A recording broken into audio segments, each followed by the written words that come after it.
नमस्कार जय जगन्नाथ आम चैनल को आपण मानकु बहुत बहुत स्वागत। सांग माने दीप जालिबा समय रे दीप तले रखी दियंतु एही गोटिए जिनिस। जदि आपणकर शत्रु संख्या बढ़ी जाइछंती, शत्रु प्रत्येक क्षेत्र रे आपणकु हैरान करूछंती, आपणकर जीवन दुर्विसह होई पड़िछि, तो निश्चित भावरे आपणकर शत्रु आपणकर विरुद्ध रे जहा भी करूछि ताहा ता सहित हेबाकु लागिब।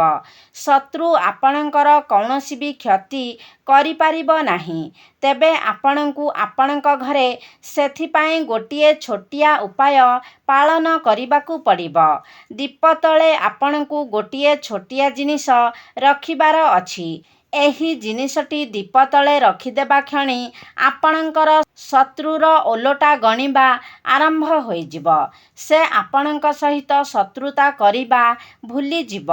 दीप तले आपण जदि एही जिनिसटी रखि देउछंती तो आपण निजे ही देखिबे आपणकर शत्रु पस्ताइबाकु लागिब। आपणक विरुद्ध रे शत्रुता करिबा किंबा कौनसी षड्यंत्र करिबा से भूली जिब। आपण जेमिति ही उपायटिकु करिनेबे तो आपणकर जेउ माने गुप्त शत्रु रहिछंती अर्थात सेमाने आपणकर शत्रु बोली आपण जानती भी नाही, सेमानंकर शक्ति मध्य धीरे धीरे नष्ट होइजिब। सेमाने आपणक विरुद्ध रे कौनसी षड्यंत्र करिपारिबे नाही।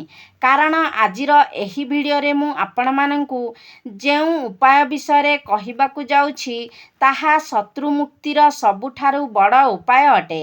एही उपायटी केबे भी असफल हेबो नाही। जदि आपण एही उपायटिकु सठिक भावरे सठिक विधि विधान पूर्वक करिनेउछंती तो निश्चित भावरे आपणकर जेते सबु शत्रु रहिछंती सेमाने धीरे धीरे आपणकर मित्र रे परिणत होइजिबे। आपणक विरुद्ध रे कौनसी भी षड्यंत्र करिबा सेमाने छाड़ी देबे। सांग माने बेले बेले आमर शत्रु बहुत शक्तिशाली होइथाए। सेमानक विरुद्ध रे लढ़िबार शक्ति आम पाखरे नथाए। तेणु आमे किछि भी करिपारि नथाउ। किंतु आजिर जेउ उपायटी मु आपणकु कहुछि सेही उपायटी आपण निज घरे ही करिबे एवं शत्रु सहित आपणकु किछि करिबार आवश्यकता नाही। एवं एही उपायटी करिबा परे आपण देखिबाकु पाई परिबे आपणकर शत्रु सेमिति ही परास्त होइजिब। सेथिपाई आपणकु किछि भी करिबाकु पड़िबो नाही। निजर घरे बसी ही निजर शत्रु को हराई पारिबे।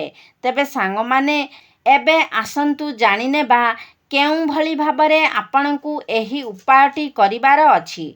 दीप तले आपणकु केउं जिनिस रखिबार अछि। तेबे ता पूर्वरु आपण माने वीडियो को गोटे लाइक करी चैनल टी को सब्सक्राइब करि दियंतु एवं कमेंट बॉक्स रे श्रद्धा और भक्तिर सहित जय बजरंगबाली निश्चय लिखंतु। तेबे सांग माने एही उपायटी पाई आपणकु गोटिए दीप नेबार अछि। सोरिष तेलर दीप नेबार अछि। एहा सहित गोटिए धला रंगर साधा कागज मध्य आपणकु नेबार अछि। तेबे सांग माने सेही जेउ कागजटी आपण नेबे जदि आपणकु निज शत्रुर नाम जଣା अछि तो सेही कागजरे आपण निज शत्रुर नाम को लेखिबे। जदि शत्रुर नाम जଣା नाही तो आपण सेही कागजरे केवल शत्रु किंबा गुप्त शत्रु लेखिबे। तेबे सांग माने आम जीवन रे केते शत्रु अछंती से विषय रे तो आमको ज्ञान न थाए। एमिति व्यक्ति थांती जेउ माने आमर मित्र भली आचरण करिथांती किंतु वास्तव रे आमर पछरे सेमाने शत्रु ही होइथांती। आमर सफलता को देखी आमर उन्नति को देखी सेमाने आम पछरे आम विरुद्ध रे षड्यंत्र करिथांती। आमको असफल बनाइबा पाई आमको तळकु टाणिबा पाई। तेणु आमे निजे भी जाने नहीं जे आम जीवन रे आमर केते शत्रु अछंती। तेणु शत्रुर नाम लेखिबा बदल रे आपण जदि खाली शत्रु किंबा गुप्त शत्रु लेखंती ताहा अधिक भल रहिब। ତେବେ ମନେ ରଖନ୍ତୁ, କଳା ରଙ୍ଗର କଲମରେ ଆପଣ ଏହାକୁ ଲେଖିବେ। ତେବେ ସାଙ୍ଗମାନେ, ଆପଣଙ୍କୁ ଏହି ଉପାୟଟି ଆପଣଙ୍କ ଘରର ଏହି ସ୍ଥାନରେ କରିବାର ଅଛି, ଯେମିତି ଏହି ଉପାୟଟି କରିବା ସମୟରେ ଆପଣଙ୍କୁ କେହି ନ ଦେଖନ୍ତି କିମ୍ବା ଏହି ଉପାୟ ବିଷୟରେ ଆପଣଙ୍କୁ କେହି କିଛି ନ ପଚାରନ୍ତି। ଆପଣଙ୍କୁ ଏହି ଉପାୟ କରିବା ସମୟରେ ଯେମିତି କେହି ଡିଷ୍ଟର୍ବ ନ କରନ୍ତି, ସେଥିପ୍ରତି ଆପଣ ଧ୍ୟାନ ରଖିବେ। କାରଣ ଏହି ଉପାୟଟିକୁ ଆପଣଙ୍କୁ ସମ୍ପୂର୍ଣ୍ଣ ଭାବରେ ଗୁପ୍ତ ଭାବରେ କରିବାର ଅଛି। ଏହି ଉପାୟଟି କରିବା ସମୟରେ ଦକ୍ଷିଣମୁଖୀ ହୋଇ ବସିବେ, ଅର୍ଥାତ୍ ଦକ୍ଷିଣ ଦିଗକୁ ମୁଖ କରି ବସିବେ। ଆପଣ ଭୂମି ଉପରେ ବସି ଏହି ଉପାୟଟିକୁ କରିବେ। ଖଟ କିମ୍ବା ଚେୟାର ଉପରେ ବସି ଆପଣ ଏହି ଉପାୟଟିକୁ କରିବେ ନାହିଁ। ଆପଣ ଭୂମି ଉପରେ ବସି ଉପାୟଟିକୁ କରିବେ। ସ୍ତ୍ରୀ କିମ୍ବା ପୁରୁଷ ଉଭୟ ଏହି ଉପାୟଟିକୁ କରିପାରିବେ।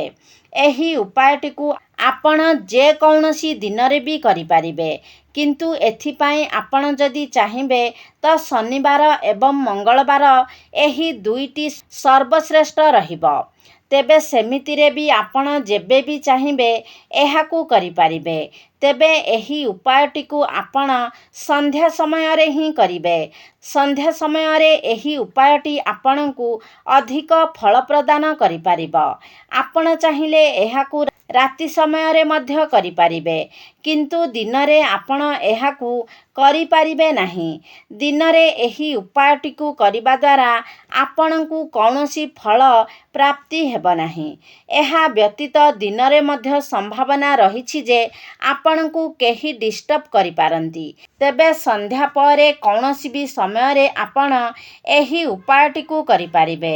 ତେବେ ମନେ ରଖନ୍ତୁ, ସେଥିପାଇଁ ଆପଣ ଗୋଟିଏ ସୋରିଷ ତେଲର ଦୀପ, ଗୋଟିଏ ଧଳା ସାଧା କାଗଜ, ଗୋଟିଏ କଳା ରଙ୍ଗର କଲମ ଆପଣ ନିଜ ସାଥିରେ ନେଇକି ଯିବେ ଏବଂ ଯେଉଁଠାରେ ଆପଣ ଉପାୟ କରିବେ ସେଠାରେ ତଳେ ବସି ଆପଣ ଦକ୍ଷିଣ ଦିଗକୁ ମୁଖ କରି ବସିବେ। ତାପରେ ସେହି ଦୀପଟିକୁ ଆପଣ ଜଳାଇବେ। ଯଦି ଆପଣଙ୍କ ପାଖରେ ପିଢ଼ା ଅଛି, ଟେବୁଲ ଅଛି, ତ ତା ଉପରେ ଆପଣ ସେହି ଦୀପଟିକୁ ରଖିପାରିବେ। ଚାହିଁଲେ ଆପଣ ଭୂମି ଉପରେ ମଧ୍ୟ ଦୀପଟିକୁ ରଖିପାରିବେ। ଦୀପ ଜଳାଇ ସାରିବା ପରେ ଆପଣ ସେହି କାଗଜ ଉପରେ ଶତ୍ରୁ କିମ୍ବା ଗୁପ୍ତ ଶତ୍ରୁ କିମ୍ବା ଆପଣଙ୍କ ଶତ୍ରୁଙ୍କର କିମ୍ବା ଆପଣଙ୍କର ଶତ୍ରୁଙ୍କ ନାମକୁ ଲେଖିବେ। ତେବେ ଅଧିକରୁ ଅଧିକ ସେଥିରେ 3ଟି ନାମ ଲେଖିପାରିବେ। 3ଟିରୁ ଅଧିକ ନାମ ଆପଣ ଲେଖିପାରିବେ ନାହିଁ। ତେଣୁ ଭଲ ହେବ ଆପଣ ତା ଉପରେ ଶତ୍ରୁ କିମ୍ବା ଗୁପ୍ତ ଶତ୍ରୁ ଲେଖିଦିଅନ୍ତୁ। ତାପରେ ଆପଣ ସେହି କାଗଜଟିକୁ ଫୋଲ୍ଡ କରି ଛୋଟିଆ ବନାଇ ଦିଅନ୍ତୁ ଏବଂ ସେହି ଜଳୁଥିବା ଦୀପ ତଳେ ସେ କାଗଜକୁ ଆପଣ 1 ମିନିଟ୍ ପର୍ଯ୍ୟନ୍ତ ରଖିଦିଅନ୍ତୁ। ତାପରେ 5 ଥର ଆପଣଙ୍କୁ ଶତ୍ରୁ ଶତ୍ରୁ ଶତ୍ରୁ ଶତ୍ରୁ ଶତ୍ରୁ ଏହିଭଳି ଭାବରେ କହିବାର ଅଛି। ତାପରେ ଆପଣଙ୍କୁ ଶନିଦେବଙ୍କର ଧ୍ୟାନ କରିବାର ଅଛି। ଶନିଦେବ ହେଉଛନ୍ତି ନ୍ୟାୟର ଦେବତା, କର୍ମଫଳଦାତା। କେବେ ବି କାହା ସହିତ ଅନ୍ୟାୟ ହେବାକୁ ଶନିଦେବ ଦେଇନଥାନ୍ତି। ଯଦି କୌଣସି ଭଲ ବ୍ୟକ୍ତି ଭଲ କର୍ମ କରିଥାଏ ତ ସେହି ବ୍ୟକ୍ତିଙ୍କୁ ଶନିଦେବ ଭଲ ଫଳ ପ୍ରଦାନ କରିଥାନ୍ତି ଏବଂ ଯେଉଁ ବ୍ୟକ୍ତି ଖରାପ କାର୍ଯ୍ୟ କରିଥାଏ, ଅନ୍ୟାୟ କାର୍ଯ୍ୟ କରିଥାଏ, ତ ତାକୁ ଶନିଦେବ ଦଣ୍ଡ ପ୍ରଦାନ କରିଥାନ୍ତି। ତ ତାପରେ ଆପଣ ଶନିଦେବଙ୍କୁ ପ୍ରାର୍ଥନା କରିବେ ଯେ ହେ ଶନିଦେବ, ମୋର ଗୁପ୍ତ ଶତ୍ରୁ ହୁଅନ୍ତୁ କିମ୍ବା ମୋର ସାମ୍ନାରେ ଯେଉଁ ଶତ୍ରୁ ଅଛନ୍ତି ସେମାନଙ୍କୁ ଆପଣ ପରାସ୍ତ କରନ୍ତୁ। ଏମିତି ପ୍ରାର୍ଥନା କରିସାରିବା ପରେ ସେହି କାଗଜଟିକୁ ଆପଣଙ୍କୁ ଦୀପ ତଳୁ ନେଇ ଆସିବାର ଅଛି ଏବଂ ସେହି ଜଳୁଥିବା ଦୀପରେ ହିଁ ସେହି କାଗଜକୁ ଆପଣଙ୍କୁ ଜଳାଇ ଦେବାର ଅଛି ଏବଂ କାଗଜର ଯେଉଁ ପାଉଁଶ ବାହାରିବ ସେହି ଦୀପ ସହିତ ସେହି ପାଉଁଶକୁ ଆପଣ ନେଇ କୌଣସି ଗଛ ମୂଳରେ ପୋତି ଦିଅନ୍ତୁ। ଯେତେବେଳେ ଆପଣ ପୋତିକି ଆସିବେ ତ ପଛକୁ ବୁଲିକି ଚାହିଁବେ ନାହିଁ। ଆପଣ ସିଧା ସିଧା ନିଜ ଘରକୁ ଚାଲି ଆସିବେ। ତେବେ ଏହି ଉପାୟଟିକୁ ଆପଣଙ୍କୁ ଲଗାତାର 2 ଥର କରିବାର ଅଛି। ଆପଣ ଯେଉଁଦିନ ଏହି ଉପାୟଟି କରିବେ ତା ପରଦିନ ମଧ୍ୟ ସେମିତି ଭାବରେ ଆପଣଙ୍କୁ ଏହି ଉପାୟଟିକୁ କରିବାର ଅଛି। ତେବେ ସାଙ୍ଗମାନେ, ଯଦି ଆପଣ ଶନିବାର ଦିନ ଏହି ଉପାୟଟିକୁ କରୁଛନ୍ତି ତ 2ଟି ଶନିବାର ଆପଣ କରନ୍ତୁ। ଅର୍ଥାତ୍ ଆଜି ଯଦି ଶନିବାରରେ ଆପଣ ଏହି ଉପାୟଟିକୁ କରୁଛନ୍ତି ତ ଆସନ୍ତା ଶନିବାରରେ ଆପଣ ପୁଣି ଥରେ ଏହି ଉପାୟଟିକୁ କରିବେ ଏବଂ ମଙ୍ଗଳବାର ଦିନ ଯଦି କରୁଛନ୍ତି ପୁଣି ଆସନ୍ତା ମଙ୍ଗଳବାର ଦିନ ଆପଣ ଏହି ଉପାୟଟିକୁ କରିନେବେ। ଖୁବ୍ ଶୀଘ୍ର ହିଁ ଆପଣଙ୍କୁ ଏହାର ଲାଭ ପ୍ରାପ୍ତି ହେବ। ସାଙ୍ଗମାନେ, ମନେ ରଖିବେ ଯେ ଏହି ଉପାୟଟିକୁ ଆପଣ ଶନିଦେବଙ୍କୁ ସ୍ମରଣ କରି କରୁଛନ୍ତି। ଶନିଦେବ ହେଉଛନ୍ତି ବ୍ରହ୍ମଚାରୀ। ତେଣୁ ଆପଣ ଯେଉଁଦିନ ଏହି ଉପାୟଟିକୁ କରିବେ ସେଦିନ ଆପଣ ବ୍ରହ୍ମଚର୍ଯ୍ୟ ବ୍ରତର ପାଳନ କରିବେ। କୌଣସି ଆମିଷ କିମ୍ବା ତାମସିକ ଖାଦ୍ୟ ଆପଣ ଖାଇବେ ନାହିଁ। ନିଶାଦ୍ରବ୍ୟର ସେବନ କରିବେ ନାହିଁ। ଏହି ଦିନ ଆପଣ ଯେମିତି କାହାକୁ କଷ୍ଟ ନ ଦିଅନ୍ତି ସେଥିପ୍ରତି ମଧ୍ୟ ଧ୍ୟାନ ରଖିବେ। ଶନିଦେବଙ୍କୁ ଯେଉଁ ସବୁ ଜିନିଷ ଖରାପ ଲାଗେ, ଯେଉଁ ସବୁ ଜିନିଷକୁ ସେ ଘୃଣା କରନ୍ତି, ସେସବୁ ଜିନିଷଠାରୁ ଆପଣ ଦୂରେଇ ରହିବାକୁ ଚେଷ୍ଟା କରିବେ।